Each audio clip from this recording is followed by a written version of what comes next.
Out in a quiet school district yard at sunrise, the pattern looks pretty standard. Long rows of ICCEs with their boxy noses. Lines of Thomas C2s with those sleek, modern fronts. And then, slipped between them, you spot a few bright yellow Bluebird Visions. Same color, same black rub rails, but a slightly different stance, a different look to the hood and windshield. Every American knows the shape of a yellow school bus. It's as much a part of childhood as Little League or Friday night football. But almost nobody knows that one of those buses, that Bluebird Vision tucked between the others, once kept its maker from quietly fading out of the picture.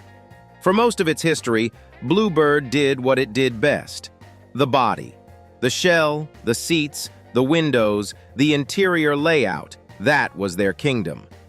The chassis, the frame and running gear underneath came from somebody else. GM, Ford, Navistar. As long as those truck builders were willing to sell, the system worked. Then the early 2000s hit, and the ground shifted. ICCE was riding high on International's own chassis. Thomas rolled out the C2 with full Freightliner backing. One by one, Bluebird's lifelines tightened. GM stepped away from the school bus chassis business. Freightliner kept its best hardware in the family for Thomas and wasn't eager to arm a rival. Navistar focused on IC and had little reason to share. That's the ugly part people don't see. When you depend on other companies for your foundation, their strategy becomes your noose. If Bluebird didn't come up with a chassis of its own, it was going to disappear from the Type C game, no matter how good its bodies were. So the question hanging in the air was simple and brutal. What do you do when every supplier you rely on turns their back and walks away? For Bluebird, there was only one answer left: to design a cowled school bus chassis from the ground up and build a new bus around it. That bus would be called the Vision. Once Bluebird accepted that it had to stand on its own feet, the first instinct was to reach for something familiar. The logical shortcut was Ford's F-650 medium-duty truck. Take a proven commercial frame, hang a school bus body on it, and skip half the pain. On paper, it made perfect sense. Off-the-shelf components, good parts support, less money burned on R&D, and a name every mechanic in America already knew. But the real world is never as simple as the spec sheet. Behind closed doors, the deal with Ford ran into the usual mix of corporate strategy and clashing priorities. Ford had its own plans for the F-Series. Bluebird needed certain changes, certain guarantees, a certain level of commitment to the school bus market. Ford wasn't in the business of building a tailor-made life raft for a bodybuilder. Little by little, the F-650 path stopped looking like a lifeline and started looking like a dead end. Eventually, that option was quietly pushed off the table. That's when "we need a chassis" turned into "we have to build our own." Bluebird's engineers had to design the frame, the steering, the engine placement, the suspension layout, all in-house. And they didn't just want a truck with a bus body on top. The Vision chassis was built around three big ideas. Give the driver the best possible view out front. Carve out a big steering angle for tight cul-de-sacs and school driveways, and make the whole thing straightforward to service for districts and their mechanics. For a company known mainly as a bodybuilder, jumping into full chassis design was a huge technical gamble. If they got it wrong, if the frame rode badly, steered poorly, or fell apart in real fleet service, it wouldn't just hurt a single model. It could drag the whole company under. That's why the Vision was never just the next bus in a brochure. It was Bluebird pushing all its chips to the middle of the table and betting that it could build the foundation as well as the body. All that risk and engineering work showed up in the way the finished bus looked from the curb. On paper, the Vision is still a conventional school bus. Engine out front, long hood, driver sitting behind it. But the proportions are different. The nose sits lower than the old trucks it replaced. The hood drops away more sharply, and the windshield leans back at a steeper angle. From the driver's seat, You don't feel like you're peering over a long bluff of sheet metal. You feel closer to the road, closer to the kids. That was the whole point, visibility. Bluebird wrapped that idea into one very specific feature, the Safety View Vision Panel. If you've ever stepped onto one of these buses, you've probably seen it without thinking about it. That clear panel down by the service door. From the outside, it looks like a piece of glass. From the driver's seat, it opens up the blind spot right along the right front corner, exactly where a small child can disappear when they step too close. It exists because too many kids, over too many years, were hit in that danger zone around the nose and door of older buses. The rest of the layout supports the same mission. Big multi-angle mirror sets reach out to cover as much of the blind area as possible. The seat and steering wheel are positioned so the driver doesn't have to lean and hunt for sight lines. A generous steering angle lets the bus swing through tight school lots and cul-de-sacs without crazy backing maneuvers. Depending on the year, you'll see added touches like a driver's airbag and extra lighting over the steps and door area. And if you look closely across the generations, the hood shape, the headlamp clusters, the curve of the glass, you can spot each era of vision at a glance, the design slowly sharpening around that same core idea. Let the driver see everything that matters. Of course, a bus isn't just about what you can see from the driver's seat. It's also about what you can feel through the floor and the wheel. Under that sloping hood, the vision has worn a few different hearts over the years. The early buses often carried the Caterpillar C7 diesel, a workhorse familiar to a lot of fleets. As time went on, Bluebird shifted more and more toward the Cummins ISB and later the ISB 6.7, the inline-six diesel many districts still swear by today. When alternative fuels started to gain traction, Ford stepped in on the gasoline and propane side with its 6.8-liter V10, and later the big 7.3-liter Godzilla V8 for gas and propane applications. Most diesel Visions put their power through an Allison automatic.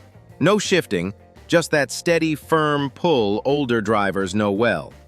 The gasoline and propane versions typically run a 6-speed Ford automatic, matched to those truck-based engines.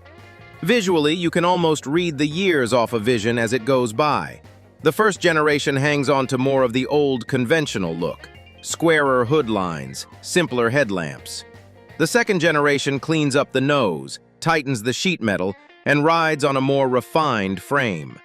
The latest third-generation buses look almost Euro from the front, with a more modern face and updated interior that's ready for propane, gasoline, and even electric power. Out on the road, a Cummins 6.7 in a Vision has a sound many of us could pick out with our eyes closed.